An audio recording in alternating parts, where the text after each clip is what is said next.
Hi, Donna here. Welcome to my channel. I'm starting a series of short classes, short tutorials on how to do very basic techniques in polymer clay. If you're a beginner, you'll probably want to watch this content because it might save you some time and some energy and a lot of frustration later. Now, I use Kato poly clay, of course, Donna Kato, and one of the things that it's notable for is that it tends to be a stiffer clay than the others. Now, you might wonder, why do you make it so stiff? Well, because in certain instances, it is a far better choice for you.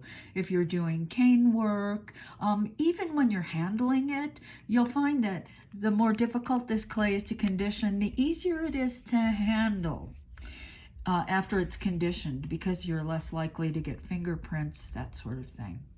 So I'm going to be conditioning this clay for you. Now, this is years old. I use very old clay. I get a lot of clay from the factory to work with, and sometimes, you know, I think I got this clay probably 4 or 5 years ago, so it's old. It's also pearl, and you'll find that some of the pearl clays are a little more difficult to condition as well, because of the addition of these mica flecks into the clay. It's not actually drying anything out, but it just sort of feels like it is. All right, so let's condition the pearl. First, I'm going to take my blade and I'm going to divide this block in half like so. Now, I know a lot of people are probably like freaking out. How can you do that? You're going to get this cellophane in your clay. Well, no, I'm not. I'm just going to peel it away, and I'm going to make sure I don't have any in the clay. All right? I didn't do a very good job of dividing it. My goal was to divide it in half, and you can see that I went way off kilter. So, you know, I'm so far off, I'm just going to cut again. Because when a clay is old and kind of stiff, it's a little bit easier if you divide the block. All right. So I'm going to precondition. I call this preconditioning. I have an acrylic rod, and I'm going to thin this half until it's a bit thicker than the thickest setting of the pasta machine. Now, I did this demo in the carved hollow bead tutorial, which is free, and I hope you watch it. But, you know, I think it deserves to be its own standalone video without having to look for it, to look for the content in another larger tutorial. So I'm just going to do it. And as I said, I'm going to do a lot of very basic tutorials that will help you, particularly if you're just beginning with polymer clay. I know it can be confusing. We have a wonderful medium here, capable of doing a great many things. And sometimes just having that many choices makes it a little confusing for you. I know, I remember being confused. All right. So as you can see, what I've done is I've thinned it so that it is a bit thicker than the thickest setting of my pasta machine. And just the act of flattening it out this way has really changed the way the clay feels. And you can see that, of course, it is more supple. It's not really cracking too much. And that's because it's thinner, but it's also because the particles have been activated a bit. Okay, now let's go to the pasta machine. I'm going to roll it through setting 0 because my atlas starts at 0. No crumbles. Let's go through 1. No crumbles. 2. No crumbles. 3. No crumbles. 4. Now let's look at the sheet a bit. No crumbling yet, but you can see that there's a little bit of cracking at the edge. Now I handle the clay carefully at this point because you can see at this edge the clay is saying, I don't really want to stick together. Here in the middle it's like very happily sticking to itself. But here on the edge, it's not so happy. So I'm going to reset my machine to 5 this time. Hold it carefully. Roll it through. Okay. Now at this point, at setting number 5, I'm going to fold and roll. And I will place the fold on the rollers.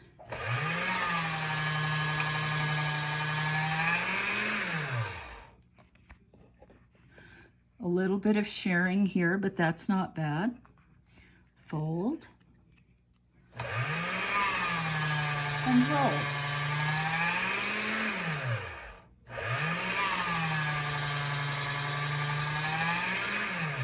And let me do this a few times. And at this point, remember, just handle it carefully.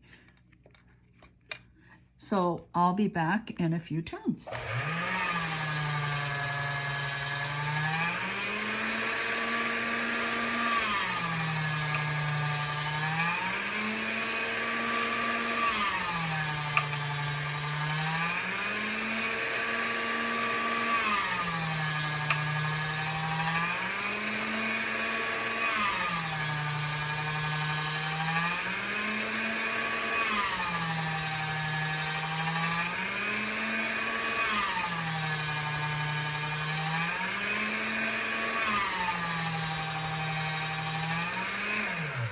Okay, so here we are.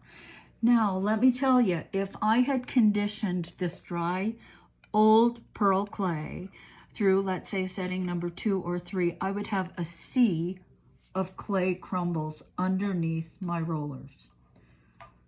As it is, by conditioning through a thinner setting, setting 5, this is basically what I have under my roller. Let me just scoop it up. So that's basically what I have found. There might be a couple little tiny little bits underneath, but rolling through, conditioning my clay, conditioning particularly stiff clay, through a very thin setting, following the procedures I did, will prevent the mess and having to scoop up the bits, and it's very frustrating. So just remember, your stiff clay, you're going to roll it, rod it first, roll it down one setting at a time from your thickest all the way down to 5, then continue folding and rolling at that setting. Let me scoop up and roll just a few more.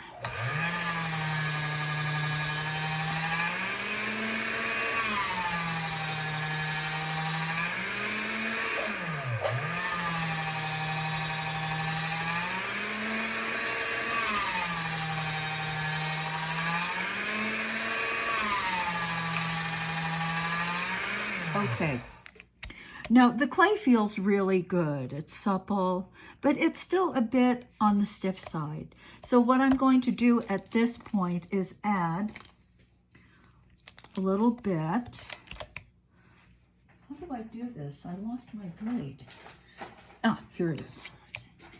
Add a little bit of this. It looks like a mess, right? Well, this was one of the first batches of the Kato clay softener. So I'm just going to take some,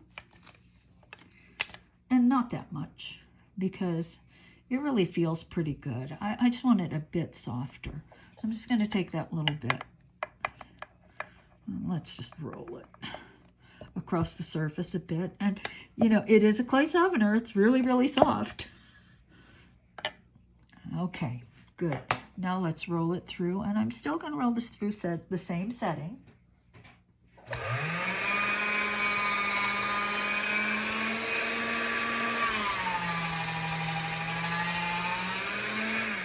And by folding and rolling, I will integrate the softener into the clay.